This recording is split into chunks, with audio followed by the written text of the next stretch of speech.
Hello everyone, আসসালামু আলাইকুম। দেখেন আম্মু রান্না করতেছে, সেটা আজকে আপনাদের সাথে শেয়ার করব। হাঁসের মাংস রান্না হবে। সারাদিন বৃষ্টি ছিল, তাই ঠান্ডা ঠান্ডা দিন, এই জন্য চিন্তা করছে যে হাঁসের মাংস খাওয়া হবে। এই জন্য হচ্ছে আম্মু বিভিন্ন ধরনের মশলা দিয়ে কষিয়ে নিচ্ছে মশলাটাকে। আপনারা আমার সাথেই থাকুন। এর কিছুক্ষণ আগে হচ্ছে আমাদেরকে চা রান্না করে দিচ্ছে। আমার মাথাটা প্রচণ্ড পরিমাণে ব্যথা ছিল, সেই জন্য হচ্ছে চা রান্না করে দিচ্ছে।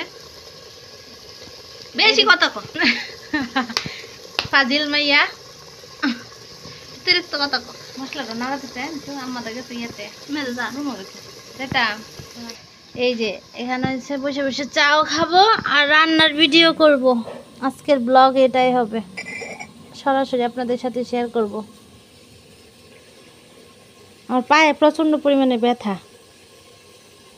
আমি ব্যথা পাইছি।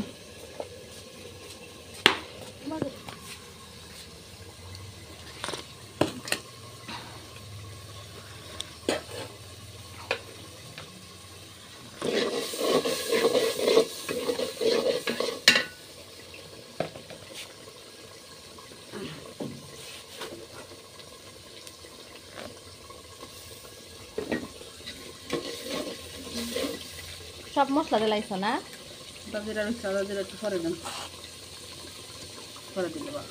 আমরা তিনজনই চা খাইতেছি। আম্মা হয়েছে লাল চা আর আমার ছোট বোন আর আমি হয়েছে দুধ চা খাইতেছি।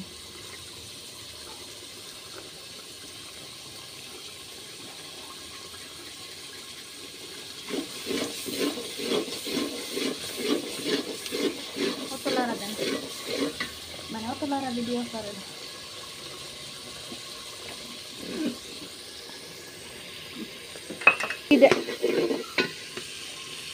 দাও এই যে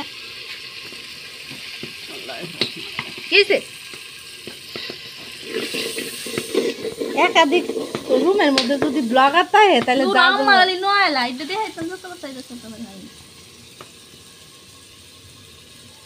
হাঁসের মাংস তাজা তাজা ফ্রিজে রাখা হয়েছে না, একদম আজকে জবাইছে। আজকে দিয়ে দি ভাই। হ্যাঁ দিন ডাল গাদানে দিয়ে দিলে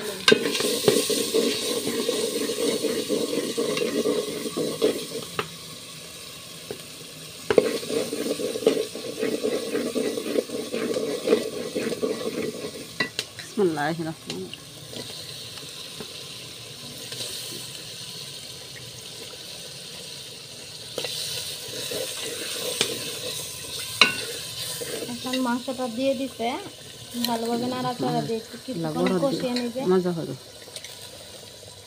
আমার হাতের রান্না, যে মজা, যে খাইয়া ওই আবার খাইতে চায়।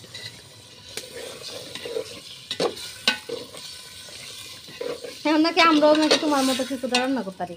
সবাই ক এদিন নাসিটা কইতেছে আপু তোমার হাতে রান্না রেস্টুরেন্ট পেলে আমি বেশি পাম দিতেছ না। সত্যি কথা, অনেক মজা করে খাইছে নাসিটা। আমার আর বয়েল তো লাগে না, একটা বয়েল ফেলতে খাই।